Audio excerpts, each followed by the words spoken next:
इतिहास के पन्नों में आज भी कुछ ऐसे किस्से और कहानियां मौजूद हैं जिनसे लोग अनजान हैं। ऐसा ही एक किस्सा है हरियाणा के कुरुक्षेत्र जिले के थानेसर शहर में बने शेख चिल्ली के मकबरे का। इस मकबरे को हरियाणा का ताजमहल भी कहा जाता है और इसका निर्माण भी उस वक्त करवाया गया था जब आगरा में ताजमहल का निर्माण हुआ था। पवित्र गीता के जन्म स्थली कुरुक्षेत्र सिर्फ महाभारत शक्तिपीठ और दूसरे हिंदू धर्म स्थलों के लिए ही नहीं बल्कि शेख चिल्ली के मकबरे के लिए भी प्रसिद्ध है। वैसे शेख चिल्ली का नाम सुनते ही शेखी बघाड़ने वाले किसी व्यक्ति का ध्यान आ जाता है, क्योंकि कहावतों में बड़े बोल बोलने वाले और झूठ बोलने वाले को शेख चिल्ली कहा जाता है। लेकिन यहाँ हम एक विद्वान सूफी संत और एक अत्याधुनिक शिक्षक की बात कर रहे हैं। कहा यह भी जाता है कि इन महान शख्सियत का नाम शेख चिल्ली नहीं बल्कि शेख चहेली था। जो शेख चिल्ली का मकबरा बना है उसका निर्माण बताया जाता है कि शाहजहां के बड़े बेटे दारा शिकोह ने किया था और शेख चिल्ली जिनके नाम से इस मकबरे को जानते हैं वो वास्तव में शेख चहेली थे, जो कि ईरान के रहने वाले सूफी संत थे और भारत वो आए थे। भारत में उन्होंने कई जगह निवास किया।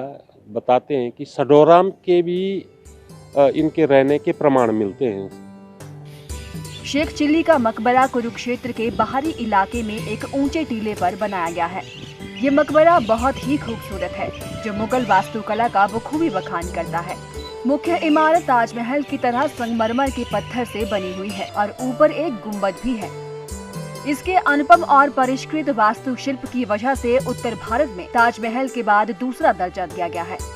इस मकबरे के ठीक बगल में संत की पत्नी की भी कब्र है, जिसका निर्माण सैंडस्टोन से किया गया है और फूलों की कलाकारी की गई। इस मकबरे का निर्माण ताजमहल के समय ही हुआ।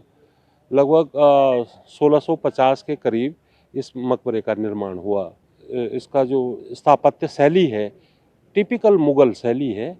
मुगल आर्किटेक्चर में ये मकबरा बना हुआ है। और जैसे ताजमहल में आप लोग ने देखा होगा कि ऊपर जो स्यूडो ग्रेव्स हैं, ऊपर केवल दिखावटी जो कब्रें हैं और नीचे जो असली जब मकबरे के हम निचले भाग में जाते हैं पहली मंजिल पर, तो वहाँ संत की और उनकी पत्नी की कब्र है। ठीक इस मकबरे के पीछे शेख जलालुद्दीन थानेसरी की दरगाह है। बताया जाता है कि शेख जलालुद्दीन कुरुक्षेत्र के बहुत बड़े सूफी संत हुआ करते थे और इनके दरगाह से मुगल शासक हुमायूं ने पुत्र प्राप्ति की मांग की थी। हुमायूं को अकबर रूप में पुत्र की प्राप्ति हुई थी। कहा जाता है कि बाद में अकबर के नाम से पहले जलालुद्दीन इसी वजह से लगाया गया था। ये भी कहा जाता है कि खुद अकबर भी इस महान विद्वान के मकबरे पर 2 बार आए थे। ETV Bharat report. 2400 घंटे लगातार खबरें देखने के लिए डाउनलोड करें ईटीवी भारत ऐप।